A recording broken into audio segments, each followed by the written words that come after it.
चंद्रयान-3 की लैंडिंग का वक्त बुधवार की शाम 6:04 पर तय था, जो बिल्कुल तय समय पर हुआ। चंद्रमा पर सॉफ्ट लैंडिंग इसरो के मिशन का आधा हिस्सा है। असली काम तो अब शुरू होगा। लैंडर विक्रम और रोवर प्रज्ञान दोनों अपने काम में जुट जाएंगे।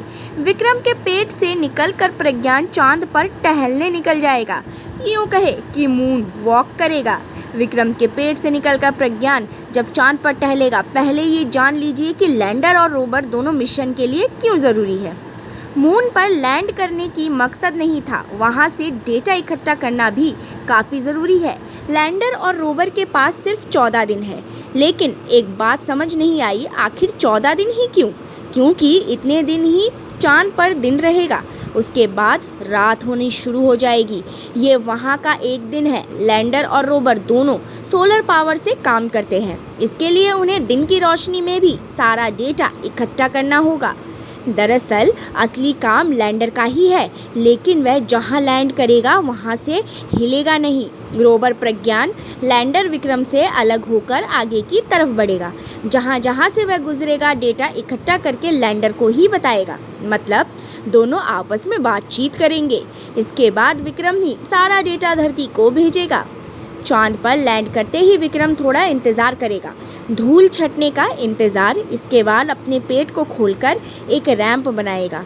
इस रैंप से 6 पहियों वाला प्रज्ञान बाहर आएगा।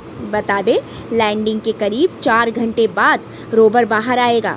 रोवर की स्पीड भी कंट्रोल होगी ताकि वह झटके खाकर गिर ना जाए। 1 सेंटीमीटर प्रति सेकंड की स्पीड से प्रज्ञान उतरेगा और नेविगेशन कैमरा की मदद से आगे की सफ़र के लिए जगह तलाशेगा।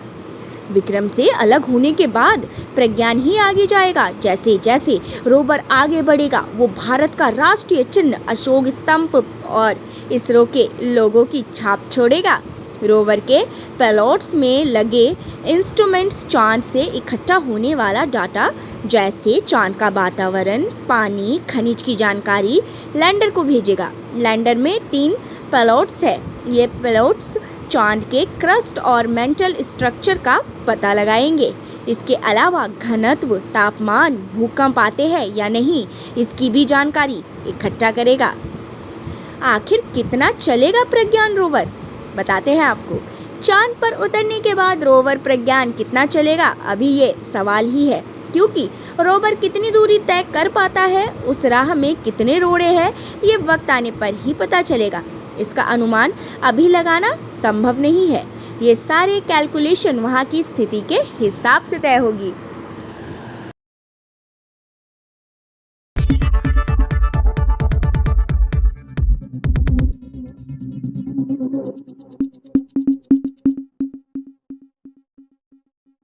आप देख रहे हैं नित्य समय।